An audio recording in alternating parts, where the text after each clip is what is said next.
नागपंचमी में जगह जगह शिवालय मन में पूजा अर्चना करे के संग नाग देवता के पूजा करे जाते। मान्यता ये है कि ये दिन सांप के प्रतिनिधि के रूप में नाग देवता के पूजा करे ले मांगलिक और सर्प दोष दूर होते।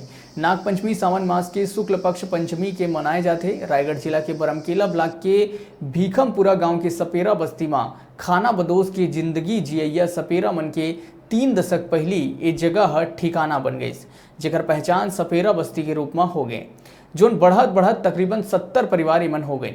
सांप ही इकर रोजी रोटी के सहारा है। यहाँ के छोट छोट लइका मन ये सांप मन ले ऐसे खेलते जैसे कोनो खिलौना हो। वर्तमान समय में ये समुदाय के जीवन यापन बड़ मुश्किल ले हो पावत है।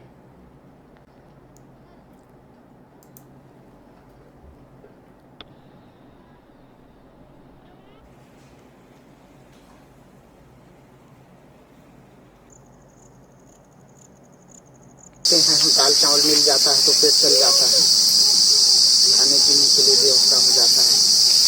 घर घर दिखाते हैं, दाल चावल देते हैं तो इसको अभी इसको नहीं दिखा रहे हैं, अभी बंद है लॉकडाउन में। लॉकडाउन के हम इसीलिए बंद कर दिए हैं, तो लॉकडाउन खुलने से दिखाते हैं। बस्ती में ये सांप को क्या खिलाते पिलाते हैं? सांप को बेंगा टेका खिलाते हैं। यहाँ पर तो बेंगा टेका मिल सकता है, मिल रहा है कि नहीं? सकता है कोई जगह। तो इनका भूखा थोड़ी रख रहे हो? नहीं, आलू खिलाते हैं उबाल कर। अच्छा, तो खाते हैं। आलू अंडा भी खाते तो इतना विषैला सांप है, बहुत सारे लोग हो, तो बच्चों का कोई खतरा अभी तक कुछ नहीं हुआ है। हैं। इसका दांत जो है तोड़ देते हैं। अच्छा।